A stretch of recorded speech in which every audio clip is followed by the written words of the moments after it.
మీరు white sauce తినింటారు, red sauce తినింటారు. ఎప్పుడన్నా green sauce pasta try చేశారా? ట్రై చేయకపోతే ఒక్కసారి ఈ పాస్తా ట్రై చేయండి. చాలా చాలా బాగుంటుంది. దీనికోసము వాటర్‌ని బాయిల్ చేసుకొని ముందుగా పాస్తా ఏసేసి దీంట్లో ఆయిల్ ఇంకా సాల్ట్ వేసేసి బాగా బాయిల్ చేసి పెట్టుకోవాలి. ఇప్పుడిక్కడ బేసిల్ లీవ్స్ తీసుకున్నాను. తర్వాత ఎనీ నట్స్ మీకు కావాల్సినవి సోక్ చేసుకొని ఇలా ఏసేసుకోవాలి. దాంట్లో కొన్ని బ్రోకలీ కూడా బాయిల్ చేసుకున్నదేసుకొని వాటరేసుకొని మంచి ప్యూరీలాగా స్మూత్‌గా చేసేసుకున్నాను.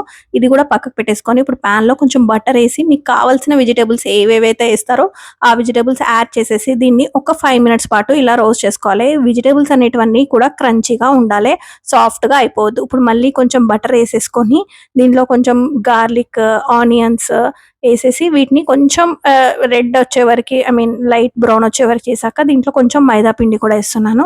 మైదా 1 టీ స్పూన్ వేసి మంచిగా దీన్ని మిక్స్ చేసేసుకోవాలి. ఇలా కొంచెం దగ్గర పడ్డాక కొంచెం కొంచెం మిల్క్ ఏసుకుంటూ దీనికి మంచి థిక్ పేస్ట్ చేసుకోవాలి. ఒకటేసారి మిల్క్ యాడ్ చేయడం వల్ల బబుల్స్ అనేవి ఫార్మ్ అయితాయి. ఇప్పుడు దీంట్లో కొంచెం ఆరిగానో, చిల్లీ ఫ్లేక్స్, ఇంకా పెప్పర్ పౌడర్ అన్నీ కూడా యాడ్ చేసేసి మంచిగా ప్రిపేర్ చేసేసుకోవాలి. ఇప్పుడు దీంట్లో నేనేం చేస్తున్నానంటే ఈ మన గ్రీన్ సాస్ ఉంది కదా! అది కూడా యాడ్ చేసేసేయాలి. దీంట్లో యాడ్ చేసి మంచిగా మిక్స్ చేసేసుకుంటున్నాను.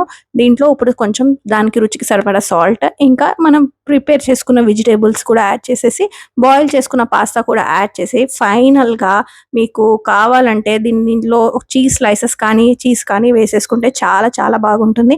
నచ్చితే ఒక లైక్ చేయండి. Subscribe DV recipes.